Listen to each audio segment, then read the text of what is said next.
റോയ്ചായ, Kerala Congress M ആവശ്യപ്പെട്ടിരിക്കുന്നത് വന്യജീവി സംഘർഷം, മനുഷ്യ വന്യജീവി സംഘർഷത്തിലും തെരുവ് നായ ആക്രമണത്തിലും ഒരു പ്രത്യേക നിയമസഭാ സമ്മേളനം വിളിക്കണമെന്നാണ്. നിഷ്കളങ്കമായി കരുതാൻ പറ്റുമോ ഈ ഒരു ആവശ്യത്തെ? അല്ല, ഈ സമയത്ത് ഇപ്പോൾ ഇങ്ങനൊരാവശ്യം ഉന്നയിക്കുന്നത് അത്ര നിഷ്കളങ്കമായ ഒരു കാര്യമാണെന്ന് തോന്നുന്നില്ല. കാരണം ഇതൊരു പുതിയ കാര്യമല്ലല്ലോ. കഴിഞ്ഞ 10 വർഷമായി കേരളത്തിൽ വളരെ രൂക്ഷമായി നിൽക്കുന്ന രണ്ട് പ്രധാനപ്പെട്ട വിഷയങ്ങളാണ് തെരുവ് നായ ശല്യവും ഈ വന്യജീവി ആക്രമണങ്ങളും. കേരളത്തിലെ 435 പഞ്ചായത്തുകളെ ബാധിക്കുന്ന, പ്രത്യേകിച്ച് മലയോര മേഖലകളിലെ 435 പഞ്ചായത്തുകളിലെ ഏറ്റവും രൂക്ഷമായ ജീവൽ പ്രശ്നമാണ് ഈ വന്യജീവികളുടെ ആക്രമണം കൊണ്ട് ജനം പൊറുതിമുട്ടി പലരും വീടും വസ്തുവൊക്കെ ഉപേക്ഷിച്ച് മറ്റ് സ്ഥലങ്ങളിലേക്ക് പലായനം ചെയ്യുന്ന ഒരവസ്ഥയിലാണ് നിൽക്കുന്നത്. ഇപ്പോഴാണ് ജോസ് കെ മാണിയുടെ മാണി ഗ്രൂപ്പിന്, മാണി കേരള കോൺഗ്രസിന് ഇങ്ങനെ ഒരു ഉൾവിളി ഉണ്ടാകുന്നത്.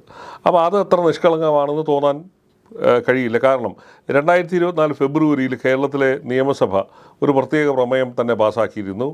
വന്യജീവി ആക്രമണം നേരിടുന്ന ഘട്ടത്തിൽ കേന്ദ്ര നിയമത്തിനകത്ത് ഭേദഗതി വരണമെന്നാവശ്യപ്പെട്ട് കേരള നിയമസഭ ഏകകണ്ഠമായി ഒരു പ്രമേയം പാസ്സാക്കി കേന്ദ്രത്തിന് അയച്ചു കൊടുത്ത.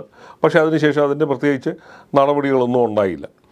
അപ്പോൾ ഇപ്പോൾ ഈ മന്ത്രിസഭയുടെ കാലാവധി തീരാൻ ഈ 6-7 മാസം മാത്രം ബാക്കി നിൽക്കെ തദ്ദേശ സ്വയംഭരണ സ്ഥാപനങ്ങളിലേക്കുള്ള തിരഞ്ഞെടുപ്പ് വരാനിരിക്കെ ഇങ്ങനൊരു ആവശ്യം ജോസ് കെ മാണിയുടെ പാർട്ടി ഉന്നയിക്കുന്നത് അതിൻ്റെ പിന്നിൽ മറ്റു പല രാഷ്ട്രീയ താല്പര്യങ്ങളുണ്ടെന്ന് കരുതേണ്ടിയിരിക്കുന്നു. കർഷകരുടെ പാർട്ടിയാണെന്ന് പറയുമ്പോൾ പോലും ഇത്രയും നാൾ കർഷകരുടെ ഈ പ്രധാനപ്പെട്ട ആവശ്യങ്ങളെക്കുറിച്ച് മിണ്ടാതിരുന്ന ആളാണ് ജോസ് കെ മാണി, ജോസ് കെ മാണിയുടെ പാർട്ടിയും.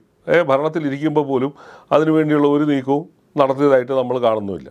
അപ്പോൾ ഈ പെട്ടെന്നുണ്ടാകുക ഒരു ഉൾവിളിയുടെ പിന്നിൽ മറ്റ് ചില താല്പര്യങ്ങൾ, മുന്നണി മാറ്റമാണോ എന്ന് തോന്നുന്നുണ്ട്. കാരണം അതല്ല, അദ്ദേഹം ഈ കഴിഞ്ഞ ആഴ്ച തന്നെ പറഞ്ഞിരുന്നതാണ്, ഞങ്ങൾ LDFൽ ഹാപ്പിയാണ്, അതുകൊണ്ട് തന്നെ മുന്നണി മാറ്റത്തെക്കുറിച്ച് ആലോചിക്കുന്നില്ല എന്ന് പറഞ്ഞു. പക്ഷേ അതേ പറഞ്ഞ് അത് നാക്ക് വായിലിടുന്നതിന് മുമ്പാണ് ഈ പുതിയ ആവശ്യമായിട്ട് അദ്ദേഹം ഇന്നലെ രംഗപ്രവേശനം ചെയ്തിരിക്കുന്നത്.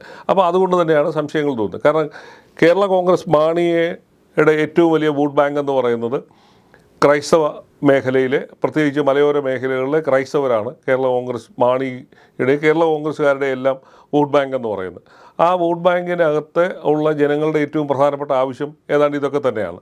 പ്രത്യേകിച്ച് അവരുൾപ്പെടുന്ന സമുദായങ്ങളുടെ, സീറോ മലബാർ സഭയുടെ കഴിഞ്ഞ കുറേ നാളുകളായിട്ടുള്ള ആവശ്യം ഇത് തന്നെയാണ്.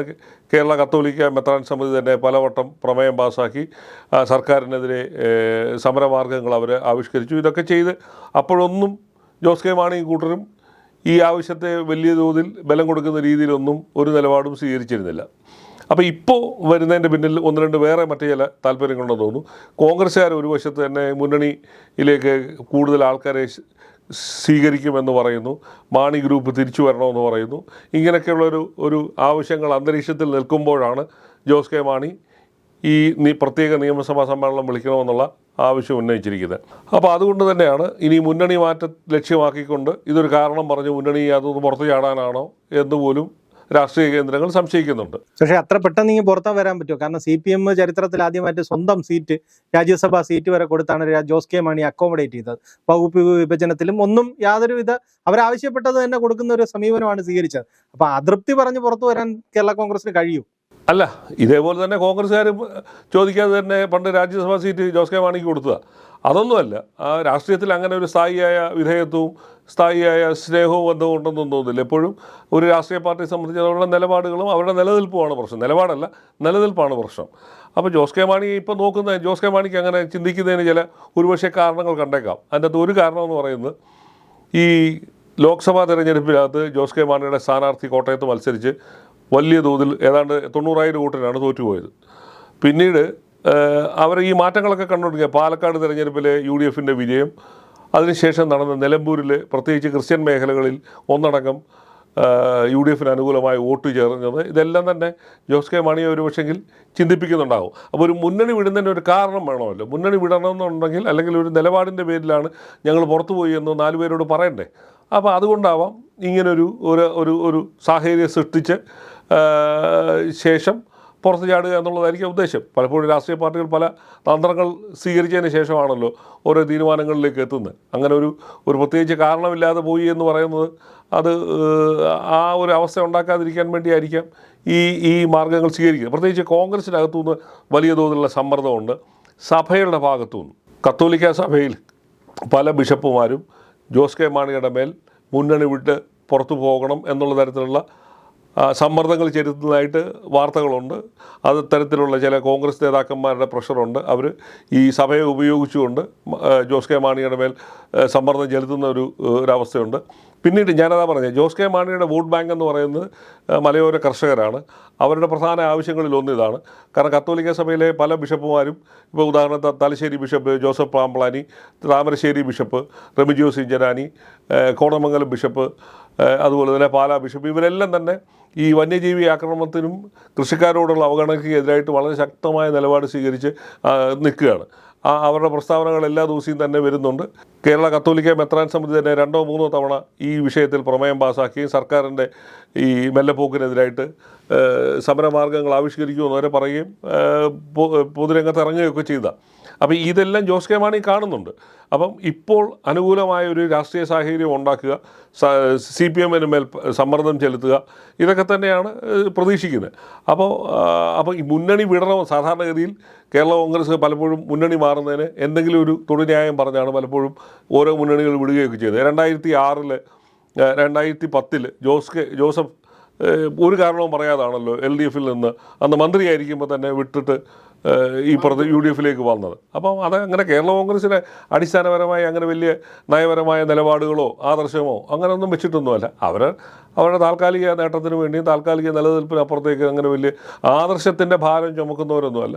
അത് അവരെ അലട്ടുന്ന പ്രശ്നങ്ങളുമല്ല. കർഷകരുടെ ആവശ്യങ്ങൾക്ക് വേണ്ടിയെന്ന് പറയുമ്പോൾ പോലും കർഷകരുടെ ആവശ്യങ്ങൾക്ക് ഒരു വഴിക്ക് കിടക്കും.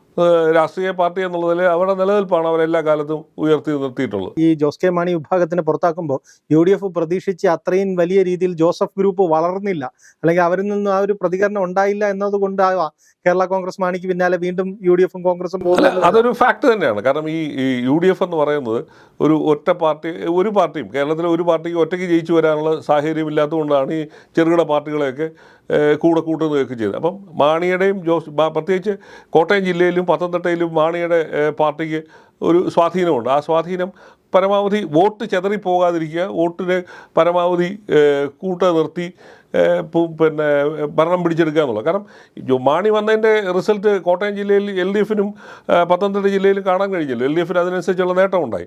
അതൊരു ഫാക്റ്റാണ്. ആ ഫാക്ട് കോൺഗ്രസ്സുകാർക്ക് തിരിച്ചറിയാൻ പറ്റി. അന്ന് രമേശ് ചെന്നിത്തലയുടെയും ബെന്നി ബെഹനാൻ്റെയും ബുദ്ധിയില്ലായ്മ കൊണ്ടാണല്ലോ അവർ പുറത്തു പോകേണ്ടി വന്നത്. അപ്പോൾ ഈ സമ്മർദ്ദം എന്ന് പറയുന്നത് പലപ്പോഴും സമ്മർദ്ദങ്ങളെ, കേരള കോൺഗ്രസ് ഉയർത്തുന്ന സമ്മർദ്ദങ്ങളെ എങ്ങനെ ഡീൽ ചെയ്യുന്നു, കെ കരുണാകരനും AK ആന്റണിയും ഉമ്മൻചാണ്ടിയൊക്കെ ആ സമ്മർദ്ദങ്ങളെയൊക്കെ തന്ത്രപരമായ രീതിയിൽ കൈകാര്യം ചെയ്തിട്ടുണ്ട്. അപ്പോൾ വിട്ടുവീഴ്ചയും അതുപോലെ തന്നെ ചെറിയ ചെറിയ തോതിലുള്ള ഒത്തുതീർപ്പുകളൊക്കെ ഉണ്ടാക്കിയാണ് ഇത് കൊണ്ടുപോയിക്കൊണ്ടിരുന്നത്.